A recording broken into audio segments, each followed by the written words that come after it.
last one I was on, I got a tiny piece on what you and Mop were talking about. That with, for example, tattoos being Red flag. part of it, with women being related to trauma. So I wanted to hear more on what your correlation is to that. It's something new to me. I never heard that before. I'm very curious. Mm. I don't have any tattoos, so I was curious about the trauma part connected to them. It's it's just correlated, sorry, whenever I have in my personal experience, and whenever I've dealt with guys in their personal experience, women that have covered themselves with tattoos like a sticker book, they just tattoo random shit like all over their body.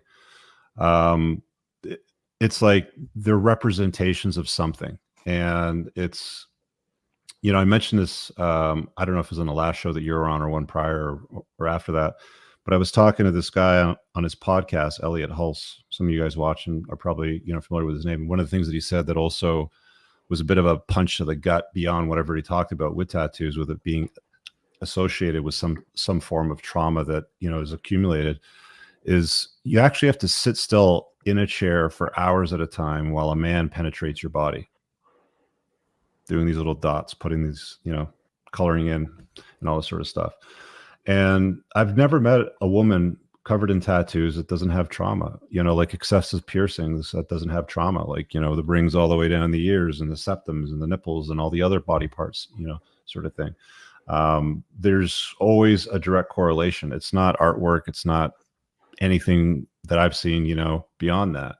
I think that's one of the points that Moff made too, when it was brought up as well in the past, is that, he had like, I'll let you speak for yourself, but I mean, you made the point that you had a thing for, women with ink at one point. You started to realize dating them that they all have baggage, right? Like they all have this unnecessary baggage. So it's one of the items that ended up on my red flag list. Number 10 was tattoos and excessive piercing. I think minimalist, like versions of it, like, you want to tattoo your, your favorite dog's name because he went too quickly, or a paw or something like that, like no big deal, um, something with a small genuine gesture. But when it's excessive, and like, I've had women on the show, like I had this one gal on once, she was in her 50s and she was tattooed from head to toe. She had tattoos on her face, and her face was the only part of her body that she had the tattoos removed from. I think lasered off or bleached, or maybe she had makeup on. I can't remember what she said, but it was her face that looked like the only clear part. But she had tattoos from head to toe, and she's like, I've been disqualified for jobs. I've been disqualified by men. I've not been taken seriously. I've been treated differently in medical facilities. And she had trauma. Like she had a tremendous amount of trauma, because of the tattoo. So when I tell guys, like this is a red flag, it's just like, look, guys, keep your life simple. If you can avoid red flags and not invite women into your life personally, that have a lot of red flags, then your life will be better for it.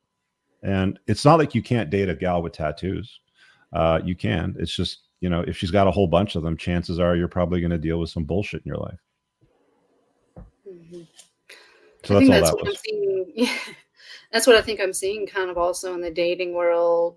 Hearing it from the women's sides is just kind of, I'm seeing what's kind of what they're doing with trauma, for example. Like I said, I've got mine, but I made a very conscious decision, kind of like putting the bag down, like you said.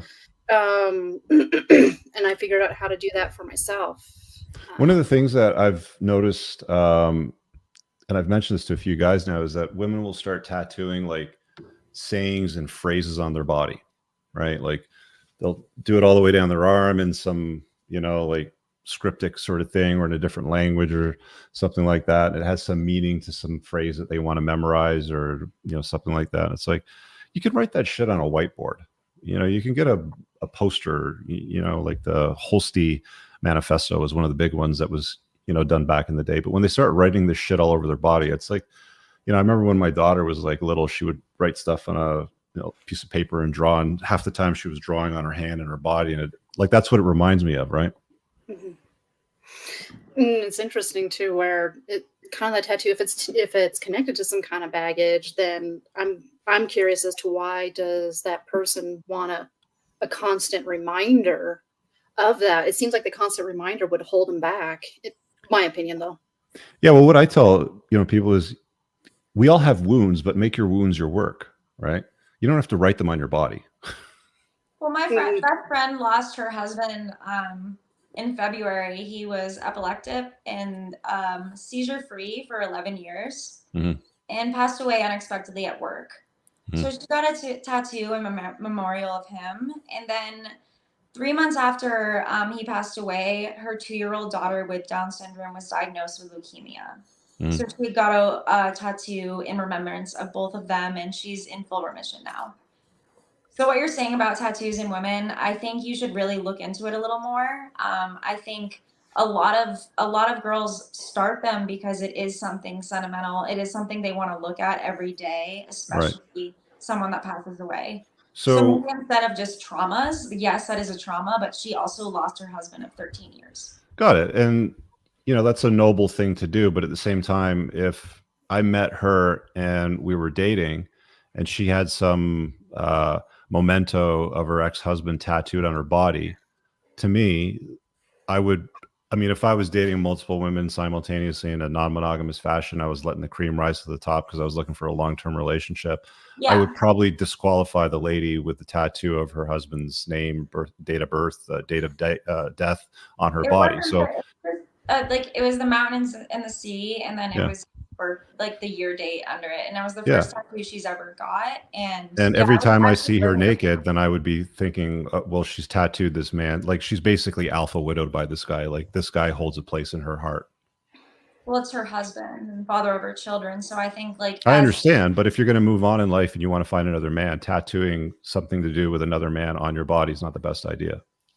My husband and I kind of had that discussion because his disability is it's something he could either still live with another 20, 30 years, or he could die tomorrow. And with him, we had the discussion where he says if that really does happen, he told me he wants me to get back out there and find someone and to be happy with. And my rebuttal back to him was, well, that's going to be pretty damn tough since he's the best out there. But that was a conversation that we ended up having. What if you don't get to have that conversation and it happens suddenly? Wouldn't you? Well, so no, that's the point, is that we wanted to have that conversation. I know, but you didn't answer my question. This happens suddenly. What was the question? That she was married and that they didn't have the opportunity to discuss tattoos if he passed away because it was unexpected. He was 38 years old and he was very healthy. So it happened. It wasn't pre-planned. He didn't have any pre-diagnosis. It happened because he was seizure free and did not take his medicine and died at work. And it was a freak accident. So she did not get that opportunity with her husband, which I'm glad that you did, but she also had 2 children with him. So I think her putting him on a part of her body is special to her. And I don't think that should be a red flag for anyone. I think that's a sign but of it is. But it is. And I mean, you it's all about choices. You can't tell a man not to disqualify a woman because of what she's done, right? Like it is what it is, right? I mean, she's decided to take that step and create that memory for herself, and she scarred her body with it.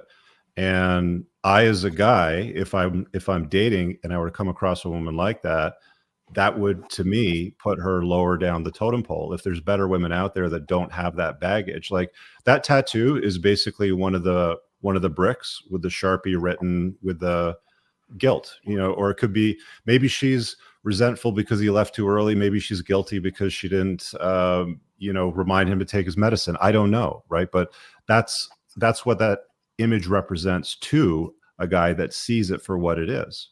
Right now, there's lots of guys out there that won't even care. They'll just look at it and be like, oh, that's nice. Right. But I know what that means. And that tells me that I'm dealing with an alpha widow that holds a place in her heart for this guy. And that to me is, well, if I'm dating and I've got a gal that doesn't have that baggage, I'm going to pick the gal that doesn't have that baggage over the one with the baggage, because I don't want to be dealing with that shit for the rest of my life. I don't want to look at a tattoo on her body, which is now mine, reminding me of some guy that she was with. Surely you're never going to take that man's place. I mean, it's going to be a constant reminder that there was a guy that's always going to be above you, and now he exists in martyrdom essentially.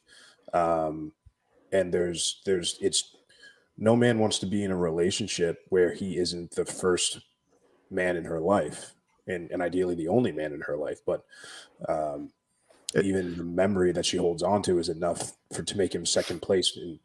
It's not to say that she's not worthy of love. It's not to say that she's not worthy of finding a guy. There's lots of guys out there that will be with a woman like that. I'm just not one of them. And I'm telling guys why I'm not one of them and why they should look at it in the same light. And also, I don't think we need to. We don't need to muddy the waters with a tattoo here or there, like one or two tattoos. Versus, I think the point that we brought up is that excessive. One of the things that I've seen in my own dating life is the core. It's in every situation. It's a direct correlation to the more tattoos she has, the more baggage and trauma she carries. And there's something about the thrill or putting yourself through self-mutilation or pain that is attractive to these people, because and if you understand the human body just at a biological sense, we have antibodies that come in to fight infection, and we have a feeling that comes along with that. So there's a little bit of euphoria that comes along. Let me use a well-known example that's in the media right now. So Jada Pinkett Smith and Will Smith. She's now going out there publicly saying we've been separated since 2016, when only a year or two ago he marched up on stage and struck another man because he made a joke about what he thought was his wife at the time. Jada Pinkett Smith banged her son's best friend and is constantly talking today about how she's been alpha widowed by Tupac. Tupac was my soulmate, right? So this is where Will Smith is now in a place of pain, because he accepted this woman into his life. So my advice to guys from the male perspective is, don't do that. Become the best version of yourself, level yourself up, be a high value guy, have better options, and make better choices, right? People are free to do whatever they want. I'm a total libertarian. You want to cut off your dick, you want to become a man, you want to do it. Fine. I don't care. Tattoo your body 1,000 times. It doesn't matter to me. But don't expect me to invite you into my life and introduce you to my family if you've done stuff like that. Don't expect me to take you seriously as a woman or as a romantic partner if you have a tattoo with your late husband's name or a mountain or a bird or something that represents that relationship, right? That's how unplugged guys think when they look at these things. We don't overlook mistakes in people's lives. Just like, women don't overlook the guy that isn't financially sorted out when he asks you to pay for his kid's childcare. You're like, fuck that guy. That's not the same at all. It is the same. Why not? It's not the same. A woman tattooing her late husband's. No, it's not. You look at the guy as an incompetent douche because he's asking you to pay for his kid's childcare. I look at the woman as an incompetent moron for tattooing another guy's memento on her body when she expects me to accept her into my life. It's not the same thing, you're right, but it's the same level of bullshit. It's just a level of bullshit that men shouldn't tolerate, just like you won't tolerate paying for a guy's kid. I really hope you guys enjoyed that clip. If you want to watch the full-length podcast, you can find that over here, that clip's from. If you're newer to the channel, make sure you hit subscribe over here. And pin down below in the top comment, you'll find a bunch of useful links to my website, my supplement line, books, and a bunch of other stuff. Have an amazing day. Peace out.